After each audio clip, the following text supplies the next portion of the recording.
Janhvi madam ನಮಸ್ತೆ. ನಮಸ್ತೆ ಮಂಜುನಾಥ್ ಅವ್ರೆ. ಏನಿಲ್ಲ, ಒಂದು ವಿಡಿಯೋ ಸೋಷಿಯಲ್ ಮೀಡಿಯಾದಲ್ಲಿ ಸಾಕಷ್ಟು ಹರಿದಾಡ್ತಾ ಇದೆ. ಆ, ಹ್ಮ್ ಇಲ್ಲಿಯವರು ನಿಮ್ಗೆ ಹೋಗು ಅಂತ ಹೇಳಿರೋಂತ ವಿಡಿಯೋ. ಹ್ಮ್ ಸೊ ಇದಕ್ಕೆ ನಿಮ್ಮ ರಿಯಾಕ್ಷನ್ ಏನು ಮೇಡಮ್? ಅದು ಫನ್ನಿಯಾಗಿ ಅಂದಿರೋದ? ಅವಾಗ ಕೂಡ ನೀವೇನು ರೆಸ್ಪಾನ್ಸ್ ಮಾಡಿಲ್ಲ, ಕ್ಯಾಶುಯಲ್ ಆಗಿ ಇದ್ರ. ಬಟ್ ಸೋಷಿಯಲ್ ಹ್ಮ್ ಮೀಡಿಯಾದಲ್ಲಂತೂ ಸಿಕ್ಕಾಪಟ್ಟೆ ಒಂದು ವೈರಲ್ ಆಗ್ತಾ ಇದೆ. ಇದಕ್ಕೆ ನಿಮ್ಮ ರಿಯಾಕ್ಷನ್ ಏನು ಅಂತ? ಇಲ್ಲ, ಹೌದು, ನಾನು ನೋಡ್ದೆ. ಏನಾಯ್ತಂದ್ರೆ ನನಗ್ ಗೊತ್ತೇ ಇಲ್ಲ ಅವ್ನ್ ಹಂಗ ಅಂದಿರೋದು. ಹ್ಮ್ ನನ್ಗೆ ಬಂದ್ಮೇಲೆ ನನ್ ಫ್ರೆಂಡ್ಸ್ ಎಲ್ಲ ಅವ್ರು ಹಂಗ ಅಂದ್ರು, ನೀನ್ ಯಾಕೆ ಸುಮ್ನಿದ್ದೆ ಅಂತ ಹೇಳಿ ಹ್ಮ್ ಫ್ರೆಂಡ್ಸ್ ಎಲ್ಲ ತೋರ್ಸಿದ್ರು. ಯಾವಾಗ ಯಾವಾಗ ಅಂತ ಕೇಳಿ ಕೆಲವೊಂದು ದೇವರಾಣೆಗಳು ರಿಜಿಸ್ಟರ್ ಆಗಲ್ಲ, ಅಲ್ಲಿ ಇನ್ನೂ ತುಂಬಾ ಇದೆಲ್ಲ. ನೀವ್ ಯಾಕೆ ರಿಯಾಕ್ಟ್ ಮಾಡ್ಲಿಲ್ಲ ಹಂಗೆಲ್ಲ ಅಂತಾರಲ್ಲ. ನನ್ಗೆ ಕಾಫಿ ಪುಡಿ ಕದ್ದಿದ್ದು ಹ್ಮ್ ಸಿಕ್ಕಾಕೊಂಡ್ಬಿಟ್ಟಿದೀನಿ ಅದ್ರಲ್ಲೇ ಇತ್ತು. ಹ್ಮ್ ಆ ಕಡೆ ತಿರ್ಕೊಂಡಾಗ ಅವ್ನ್ ಹೇಳಿದ್ದು ನನ್ಗ್ ತಲೆಗೆ ಹೋಗಿಲ್ಲ. ಬಟ್ ಹ್ಮ್ ಆಚೆ ಬಂದಾಗ ನನ್ ಫ್ರೆಂಡ್ಸ್ ಎಲ್ಲ ಏನಕ್ ಹಂಗ ಅನ್ಸ್ಕೊಂಡ್ ಸುಮ್ನಿದ್ರಿ, ನೀವೇ ರಿಯಾಕ್ಟ್ ಮಾಡಿಲ್ಲ ಹಂಗೆ ಹಿಂಗೆ ಅಂತ ಎಲ್ಲಾರು ಅನ್ನೋದಕ್ ಶುರು ಮಾಡಿದ್ರು. ಬಟ್ ಆಮೇಲೆ ನಾನ್ ಕಳಿಸ್ಕೊಂಡಿದ್ದೆ. ಅದ್ ನೋಡ್ದಾಗ ನನ್ಗುನು ಒಂಥರ ಅನ್ನಿಸ್ತು, ಹಂಗ್ ಮಾತಾಡೋ ಹಂಗೆ ಇಲ್ಲ. ಯಾಕಂದ್ರೆ ಹಿಂದೆ ಒಂದು ವರ್ಡ್ ಸುದ್ದಿ ಅವ್ರು ಮಾತಾಡ್ದಾಗ್ಲೇನೆ ಅದು ದೊಡ್ಡ ವಿಚಾರ ಆಗಿತ್ತು. ಬಹುಶಃ ನಾನ್ ಅದಕ್ಕೆ ಚೆನ್ನಾಗಿ ಸರಿಯಾಗಿ ರಿಯಾಕ್ಟ್ ಮಾಡಿದಿದ್ರೆ ಒಂದ್ ಹ್ಮ್ ದೊಡ್ಡ ವಿಚಾರ ಆಗ್ತಿತ್ತೇನೋ. ಹಂಗಾಗಿ ಯಾರು ಗಮನಿಸಿಲ್ಲ ಅನ್ಸುತ್ತೆ. ಅದು ಟೆಲಿಕಾಸ್ಟ್ ಕೂಡ ಆಗಿದೆ ಅಂತ ಹೇಳಿದ್ರು. ಟೆಲಿಕಾಸ್ಟ್ ಆದ್ರೂ ಯಾಕೆ ಅದನ್ನ ಇದ್ ಮಾಡಿಲ್ಲ? ಯಾಕಂದ್ರೆ ನೀವೇ ನೋಡ್ತಾ ಇದ್ದೀರಾ, ಸೋಷಿಯಲ್ ಮೀಡಿಯಾದಲ್ಲಿ ಒಂದು ಸಣ್ಣ ತಪ್ಪು ಏನಾದ್ರೂ ಮಾಡಿದ್ರೆ ಅದನ್ನ ದೊಡ್ಡದಾಗಿ ಚರ್ಚೆ ಆಗತ್ತೆ, ಅದು ವೈರಲ್ ಆಗತ್ತೆ, ಟ್ರೋಲ್ ಆಗತ್ತೆ. ಬಟ್ ಇದು ಯಾಕೆ ಗೊತ್ತಿಲ್ಲ. ಒಂದ್ 4-5 ಜನ ಟ್ರೋಲ್ ಮಾಡಿರೋದ್ ನಾನ್ ನೋಡ್ದೆ. ಅದ್ರ ಬಗ್ಗೆ ಯಾರೂನು ಧ್ವನಿ ಎತ್ತುತ್ತಾ ಇಲ್ಲ. I don't know why. ಅದು ಮೋಸ್ಟ್ಲಿ ಅಂದಿರೋದ್ ನನಗೂ ಗೊತ್ತಾಗಿಲ್ಲ. ಬಹುಶಃ ಚಾನಲ್ ಅವರು ಅದನ್ನ ಗಮನಿಸಿಲ್ಲ ಅನ್ಸುತ್ತೆ. ಹಂಗಾಗಿ ಅದು ಸುದೀಪ್ ಸರ್ ಗಮನಕ್ಕಾಗ್ಲಿ ಚಾನಲ್ ಅವ್ರ ಗಮನಕ್ಕೆ ಬಂದಿಲ್ಲ ಅನ್ಸುತ್ತೆ. ಇಲ್ಲಾಂದ್ರೆ ಚಾನಲ್ ಅವ್ರು ನೋಡಿದ್ರೆ ಅದನ್ನ ಕಟ್ ಮಾಡಿರೋರು. ಅದ್ ಆಕ್ಚುಲಿ ಟೆಲಿಕಾಸ್ಟ್ ಆಗಿದೆ.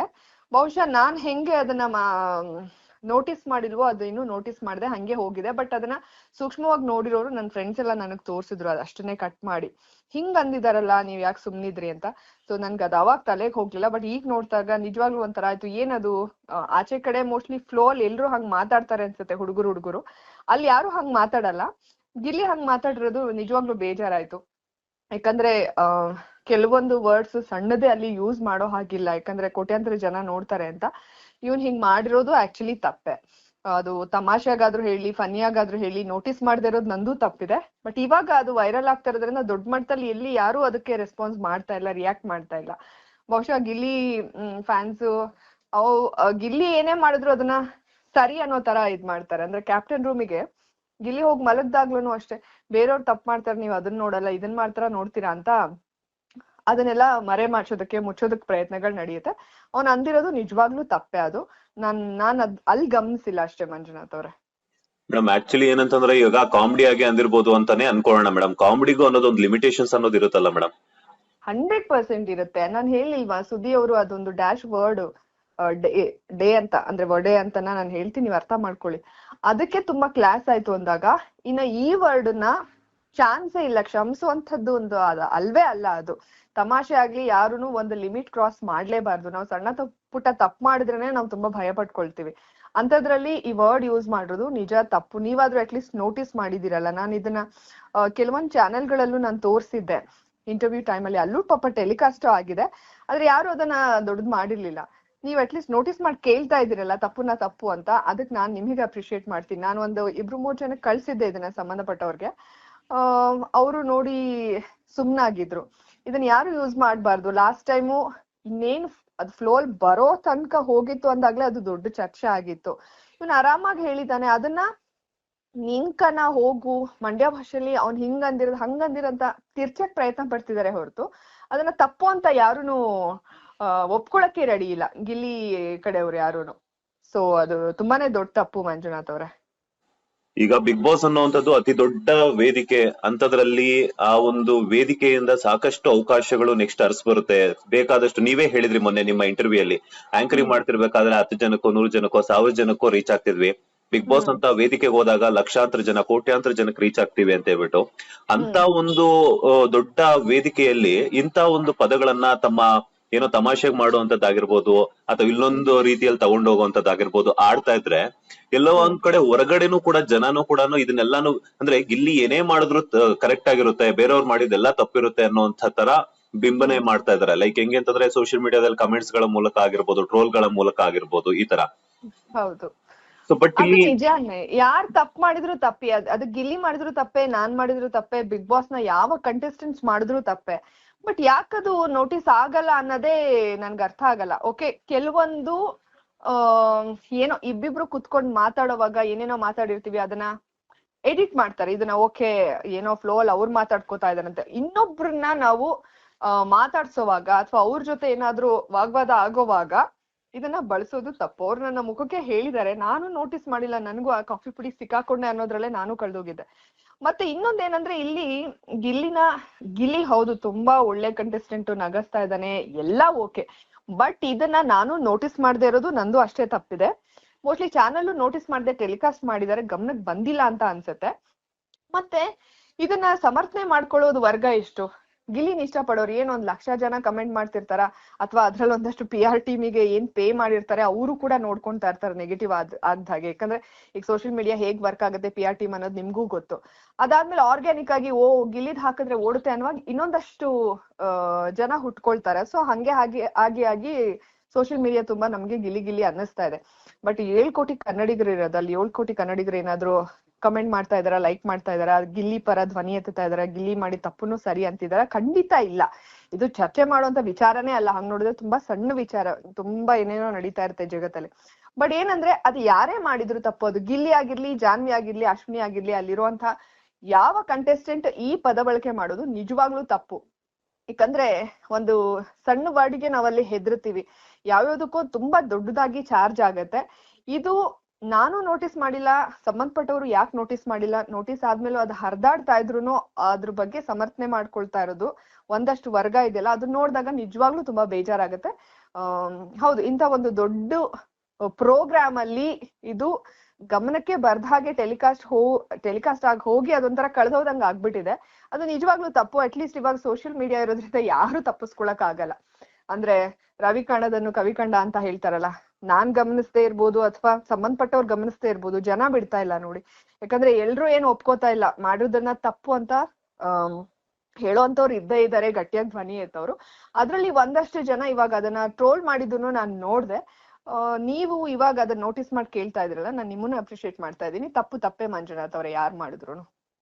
Thank you madam. ಇದು ಏನಾದ್ರು ಮತ್ತೆ ಕಿಚ್ಚ ಸುದೀಪ್ ಅವರ ಒಂದು weekend with Kichcha Sudeep programme ಅಲ್ಲಿ ಡಿಸ್ಕಷನ್ ಆಗ್ಬೇಕು ಅಂತ ಅನ್ಕೊಂಡಿದೀರಾ ಏನು ಹೆಂಗೆ ಅಂತ? ಯಾಕಂತಂದ್ರೆ ಆ ಒಂದು ಸುದೀಪ್ ಅವರು ಯೂಸ್ ಮಾಡಿದಂತಹ ಪದನೂ ಕೂಡ ಸಾಕಷ್ಟು ಚರ್ಚೆ ಆಗುತ್ತೆ. ನಾನು ಬಹುಶಃ ಅದು ಸರ್ ಗಮನಕ್ಕೆ ಬಂದಿರಲ್ಲ ಅನ್ಸುತ್ತೆ. ಈಗ ನಾನ್ ಅದನ್ನ ಧ್ವನಿ ಎತ್ತಿ ಗಲಾಟೆ ಮಾಡಿದಿದ್ರೆ ಬಹುಶಃ ಅದು ಚರ್ಚೆ ವಸ್ತು ಆಗಿ ಬರ್ತಾ ಇತ್ತು. ಇವ್ರು ಅಲ್ಲಿ ಹೋದಾಗ ಸುಮ್ನಿದ್ಬಿಟ್ಟು ಇಲ್ಲಿ ಹೋದಾಗ ಹೇಳ್ತಾ ಇದಾರೆ ಅಂತಾರೆ. ಬಟ್ ಅದಕ್ಕೂ ನಾನ್ ನಿಮ್ಗೆ ಉತ್ತರ ಕೊಟ್ಟೆ, ನಾನು ನೋಟಿಸೇ ಮಾಡಿಲ್ಲ ಅಂತ. ಮತ್ತೆ ಚರ್ಚೆ ಆಗ್ಬೇಕು ಅಂತ ಹೇಳಿ ನಾನೇನ್ ಬಯಸಲ್ಲ. ಯಾಕಂದ್ರೆ ಇಲ್ಲಿ ಸಾರ್ವಜನಿಕವಾಗಿ ಎಲ್ರ ಗಮನಕ್ಕೆ ಬಂದ್ಮೇಲೆ ಅಲ್ಲಿ ಅವ್ರು ಉತ್ತರ ಕೊಡ್ಬೇಕು ಅನ್ನೋದು ನಾನೇನು ಬಯಸೋದಿಲ್ಲ.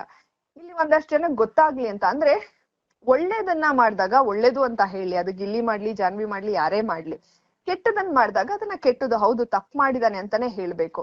ಇಲ್ಲಿ ತಪ್ಪು ಮಾಡೋರ್ಗಿಂತ ಅದನ್ನ ತಪ್ಪು ಮಾಡಿದ್ರು ಸರಿ ಅಂತ ಹೇಳಿ ಸಮರ್ಥನೆ ಮಾಡ್ಕೊಳ್ಳುವಂತ ಒಂದು ವರ್ಗ, ಅದು ಅಭಿಮಾನಿಗಳ ರೂಪದಲ್ಲಿ ಇರ್ಬೋದು, ಯಾರೇ ಇರ್ಬೋದು. ಸೊ ಅವ್ರುಗಳು ಮಿಸ್ಲೀಡ್ ಮಾಡ್ತಾ ಇರ್ತಾರೆ. ಅವಾಗ ನಮಗೆ ತಪ್ಪು ಅನ್ನೋದೇ ಗೊತ್ತಾಗಲ್ಲ. ಬಿಡಪ್ಪ ಇವರೆಲ್ಲ ಸಮರ್ಥನೆ ಮಾಡ್ಕೊಳ್ತಾರೆ ಅಂತ ನಾವು ತಪ್ಪುಗಳನ್ನ ಮಾಡ್ಕೊಳ್ತಾನೆ ಹೋಗ್ತಾ ಇರ್ತೀನಿ. ನಾನು ಅವ್ರಿಗೆ ಹೇಳಕ್ ಇಷ್ಟಪಡ್ತೀನಿ ಅಷ್ಟೇ.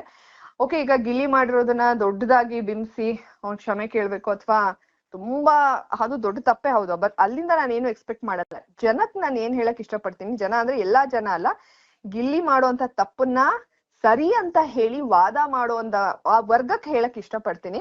ಬೇಡ ಇಷ್ಟೊಂದು ಕುರುಡ ಅಭಿಮಾನನೋ ಅಥವಾ ನಿಮ್ಮ ಪೇಜಿಗೆ ಫಾಲೋವರ್ಸ್ ಲೈಕ್ಸ್ ಬರುತ್ತೆ ಅಂತಾನೋ ಅಥವಾ ಹಿಂಗ ಹಾಕಿದ್ರೆ ವಿಡಿಯೋ ಓಡೋದ್ರಿಂದ ನಿಮ್ಗೇನೋ ಲಾಭ ಇದೆ ಅಂತ ಹೇಳಿ ತಪ್ಪನ್ನ ನೀವು ಸಮರ್ಥನೆಗೆ ನಿಲ್ಬೇಡಿ ಅಂತ ನಾನು ಹೇಳಕ್ ಇಷ್ಟಪಡ್ತೀನಿ. ಇದನ್ನ ಏನು ವೀಕೆಂಡ್ ಅಲ್ಲಿ ಚರ್ಚೆ ಮಾಡ್ಲಿ ಅಂತೆಲ್ಲ ನಾನು ಕೇಳಲ್ಲ. ಅವಾಗ ಸರೇ ಹೇಳ್ತಾರೆ, ಅವಾಗ ಅವರೇ ಸುಮ್ನಿದ್ಬಿಟ್ಟು ಯಾಕೆ ಇವಾಗ ಕೇಳ್ತಾ ಇದಾರೆ, ಅಲ್ಲಿ ಹೋದ್ಮೇಲೂ ಕೂಡ ಏನೋ ಬೇಕು ಅಂತ ಇವರು ನೆಗೆಟಿವ್ ಮಾಡ್ತಿದಾರೆ ಅನ್ನೋ ತರ ಆಗತ್ತೆ. ಇದು ಬೇಕು ಅಂತ ಮಾಡ್ತಾ ಇರೋದಲ್ಲ. ನನ್ ಫ್ರೆಂಡ್ಸ್ ಗಳು ಕೇಳ್ದಾಗ ನಾನು ಅವ್ರಿಗೂ ಉತ್ತರ ಕೊಡ್ಬೇಕಲ್ಲ. ಯಾಕೆ ಅನ್ನಿಸ್ಕೊಂಡ್ ಬಂದಿದ್ಯಾ ಅಂತ ಅವ್ರು ಕೇಳ್ದಾಗ ನನ್ ಗಮನಕ್ ಬಂದಿಲ್ಲ, ಅದು ಯಾರು ಸಂಬಂಧಪಟ್ಟವ್ರ ಗಮನಕ್ಕೂ ಬಂದಿಲ್ಲ. ಇವಾಗ ನಾನ್ ನೋಡಿದ್ಮೇಲೆ ಅದನ್ನ ತಪ್ಪು ಅಂತ ಹೇಳ್ತಾ ಇದೀನಿ. ಅದನ್ನ ಸಮರ್ಥನೆ ಮಾಡ್ಕೊಳ್ಳೋದನ್ನ ಬಿಡಿ. ಇನ್ ಮುಂದೆ ಈ ತರ ತಪ್ಪುಗಳು ಆಗ್ಬಾರ್ದು ಅಷ್ಟೇ. ಅಲ್ಲಿ ನಂದು ತಪ್ಪಿದೆ. ನಾನು ಅದನ್ನ ನೋಟಿಸ್ ಮಾಡಿ ಅವನ್ನ ವಾಪಸ್ ಪ್ರಶ್ನೆ ಮಾಡದೇ ಇರೋದು ಅಷ್ಟೇ ನಂದು ತಪ್ಪಿದೆ. ಅವ್ನು ಹೇಳಿರೋದು ಎಷ್ಟು ತಪ್ಪಿದ್ಯೋ ಹಾಗಾಗಿ ಇನ್ ಮುಂದೆ ಆದ್ರೂ ಸಮರ್ಥನೆಗೆ ಇಳಿಬೇಡಿ. ಅದನ್ನ ಯಾರೇ ಮಾಡಿದ್ರು ತಪ್ಪು ಅಂತ ಧೈರ್ಯವಾಗಿ ಹೇಳಿ. ಯಾವುದೇ ಫೇವರಿಸಂ ಬೇಡ ಅಂತ ನಾನು ಅವ್ರನ್ನ ಇಷ್ಟಪಡುವಂತ ಒಂದು ವರ್ಗಕ್ಕೆ ಹೇಳಕ್ ಇಷ್ಟಪಡ್ತೀನಿ ಅಷ್ಟೇ ಮಂಜುನಾಥ್ ಅವ್ರೆ. ಅಲ್ಲ ಅದೇ ಇವಾಗ ಕೇಸ್ ಏನಾದ್ರು ಮೊನ್ನೆ ಅಷ್ಟೇನೆ ಹೇಳಿದ್ರು, ಈಗ ಹಳೆ ಸ್ಪರ್ಧಿಗಳು ಬಂದಾಗ್ಲೂ ಕೂಡ ತಂದಾಕು ವಿಚಾರ ಆಗಿರ್ಬೋದು, ಊಟದ ವಿಚಾರ ಆಗಿರ್ಬೋದು, ಮಂಜಣ್ಣನ ಮದುವೆ ವಿಚಾರ ಆಗಿರ್ಬೋದು, ಆ ಒಂದು ಟೈಮಲ್ಲೂ ಕೂಡ ಅವರ ಒಂದು ಕಾಮಿಡಿ ಲಿಮಿಟೇಷನ್ಸ್ ಅನ್ನ ಮೀರಿತ್ತು. ಸೊ ಈಗ ಏನಾದ್ರು ಕಿಚ್ಚ ಸುದೀಪ್ ಅವ್ರು ಅದಾದ ನಂತರ ಕೂಡ ಹೇಳ್ತಾರೆ, ನಾವು ಬೆಳಿಬೇಕಾದ್ರೂ ನಾಲ್ಗೆಯಿಂದಾನೆ, ಬೀಳ್ಬೇಕಾದ್ರೂ ನಾಲ್ಗೆಯಿಂದಾನೆ ಅಂತ ಹೇಳ್ಬಿಟ್ಟು. ಸೊ ಈಗೇನಾದ್ರೂ ಮತ್ತೊಮ್ಮೆ ಅವ್ರಿಗೆ ಕಿವಿ ಮಾತ್ ಮೂಲಕ ಹೇಳಿದ್ರೆ ಇನ್ಮುಂದೆ ಆದ್ರೂ ಅಲ್ಲಿರುವಂತಹ ಒಂದಷ್ಟು ಕಂಟೆಸ್ಟೆಂಟ್ಸ್ ಗೆ ಈ ತರ ಒಂದು ಪದಗಳ ಬರುವಂತಹ ಬಳಕೆಯಿಂದ ತಪ್ಪಿಸ್ಕೊಳ್ಬಹುದಲ್ಲ ಅಂತ. ಹೌದು, ಯಾಕಂದ್ರೆ ಒಂದು ಏನಂದ್ರೆ ಸುದೀಪ್ ಸರ್ ಎಲ್ಲದಕ್ಕೂ ಉತ್ತರ ಕೊಡ್ತಾರೆ. ಕೆಲವು ಸಲ ಸೋಷಿಯಲ್ ಮೀಡಿಯಾದಲ್ಲೇ ತಪ್ಪಾಗಿ ಪೋಟ್ರೆ ಆಗ್ತಾ ಇರುತ್ತೆ. ಯಾಕಂದ್ರೆ ಫಾರ್ ಎಕ್ಸಾಂಪಲ್ ಲಾಸ್ಟ್ ವೀಕ್ ನೀವು ನೋಡಿದ್ವಿ, ರಜತ್ ಅವರು ಸುದೀಪ್ ಸರ್ಗೆ ಏಕವಚನದಲ್ಲಿ ಕರೆದಿದ್ದಾನೆ ಅಂತ ಸೋಷಿಯಲ್ ಮೀಡಿಯಾದಲ್ಲಿ ವೈರಲ್ ಆಗಿತ್ತು. ಅದಕ್ಕೆ ಸರ್ ಉತ್ತರ ಕೊಟ್ರು, ಇಲ್ಲ ಹೇಳ್ತಾ ಇರ್ತಾನೆ ಅಂತ ಅಂದಿದ್ದನ್ನು ಹೇಳ್ತಾನೆ ಅನ್ನೋ ತರ ಏನೋ ಏಕವಚನ ಹಂಗೆ ಹಿಂಗೆ ಅಂತ ವೈರಲ್, ಅದಕ್ಕೆ ಸ್ಪಷ್ಟನೆ ಕೊಟ್ರು ಸೋಷಿಯಲ್ ಮೀಡಿಯಾದಲ್ಲಿ ಹರಿದಾಡೋದಕ್ಕೆ. ಇದು ಅಷ್ಟ್ರ ಮಟ್ಟಿಗೆ ವೈರಲ್ ಆಗ್ತಾ ಇಲ್ಲ. ಅವರು ಸ್ಪಷ್ಟನೆ ಕೊಡೋ ಅಷ್ಟು ಮಟ್ಟಿಗೆ ಯಾರು ಇದನ್ನ ದೊಡ್ಡದು ಮಾಡ್ತಾ ಇಲ್ಲ. ಅಲ್ಲಲ್ಲೇ ಮರೆ ಮಾಚೋದು ಮುಚ್ಚಾಗುವಂತ ಒಂದು ಪ್ರಯತ್ನ ಆಗ್ತಾ ಇದೆ. ಸೊ ಕಿವಿ ಮಾತು ಹೇಳೋದ್ರಲ್ಲಿ ಏನು ತಪ್ಪಿಲ್ಲ. ಯಾಕಂದ್ರೆ ಅವನಿಗೆ ಒಂದು ಒಳ್ಳೆ ಕ್ರೇಜ್ ಬಿಲ್ಡ್ ಆಗಿದೆ, ಅವನ ಆಟ ಇಷ್ಟಪಡೋ ಒಂದ್ ವರ್ಗಕ್ಕಂತೂ ಬಹಳ ಇಷ್ಟ ಆಗ್ತಾ ಇದೆ. ಸೊ ಇಂಥದನ್ನ ಮಾಡ್ಕೊಂಡು ಬಿದ್ದು ಹೋಗೋ ಬದಲು ಇನ್ನ ಏನ್ ಜನ ಇಷ್ಟಪಡ್ತಾ ಇದಾರೆ ಅದನ್ನ ಇನ್ನ ನೆಕ್ಸ್ಟ್ ಲೆವೆಲ್ ಅಲ್ಲಿ ಆಟ ಡೆವಲಪ್ ಮಾಡ್ಕೊಂಡ್ರೆ ಅದು ಅವನಿಗೂ ಒಳ್ಳೇದು, ಆ ಪ್ರೋಗ್ರಾಮ್ಗೂ ನಿಜವಾಗ್ಲೂ ಅದು ತುಂಬಾ ಚೆನ್ನಾಗಿ ಪ್ಲಸ್ ಆಗತ್ತೆ. ಸೊ ಕಿವಿ ಮಾತ್ ಹೇಳೋದ್ರಲ್ಲಿ ಏನು ತಪ್ಪೇನಿಲ್ಲ ಬಿಡಿ ಮಂಜುನಾಥ್ ಅವ್ರೆ. ಯಾಕಂದ್ರೆ ಸರ್ ನಮ್ಮನ್ನ ಪ್ರತಿ ಸಲ ಬಂದಾಗ ಮಾಡುವಂತ ಕೆಲ್ಸನೇ ಅದು. ಅವ್ರು ನಮ್ಮನ್ನ ತಿದ್ದುತ್ತಾರೆ, ಸರಿ ತಪ್ಪುಗಳನ್ನೆಲ್ಲ ಕರೆಕ್ಟ್ ಆಗಿ ಹೇಳ್ತಾರೆ ನಮ್ಗಳಿಗೆ. ಸೊ ಗಿಲ್ಲಿ ಆಟ ಅಷ್ಟು ಚೆನ್ನಾಗಿ ಹೋಗೋವಾಗ ಇಲ್ಲೆಲ್ಲೋ ಒಂದೊಂದು ನಾಲ್ಗೆನ ನಾವು ಏನೋ ಅದನ್ನ ಹಿಡ್ತಾ ತಪ್ಪಿ ಏನೇನೋ ಮಾತಾಡಿ ಅದ್ ಒಂದಕ್ಕೆ ನೆಗೆಟಿವ್ ಆಗ್ಬಾರ್ದಲ್ಲ. ಯಾಕಂದ್ರೆ ಮಾತಾಡಿದ್ರೆ ಹೋಯ್ತು, ತೊಡಿದ್ರೆ ಹೋಯ್ತು ಅಂತಾರೆ. ಒಂದು ಮಾತಿನಿಂದ ಮತ್ತೆ ಬೀಳೋದ್ ಬೇಡ, ನಾಲ್ಗೆನೆ ನಮಗ್ ಶತ್ರು ಆಗದ್ ಬೇಡ. ಸೊ ಕಿವಿ ಮಾತ್ ಹೇಳಿದ್ರು ಓಕೆ, ಹೇಳಲಿಲ್ಲ ಅಂತಂದ್ರು ಬಹುಶಃ ಅದು ಆಚೆ ಬಂದಾಗ ನೋಡ್ಕೊಂಡಾಗ ಅವ್ರಿಗೆ ಗೊತ್ತಾಗುತ್ತೆ ಅಂತ ನನ್ಗನ್ಸುತ್ತೆ. Anyway thank you so much madam, ಇದ್ರ ಬಗ್ಗೆ ನಿಮ್ಮ ಪ್ರತಿಕ್ರಿಯೆ ನೀಡಿದ್ದಕ್ಕೆ. ಥ್ಯಾಂಕ್ ಯು ಮಂಜುನಾಥ್ ಅವರೇ, ಥ್ಯಾಂಕ್ ಯು ವೆರಿ ಮಚ್.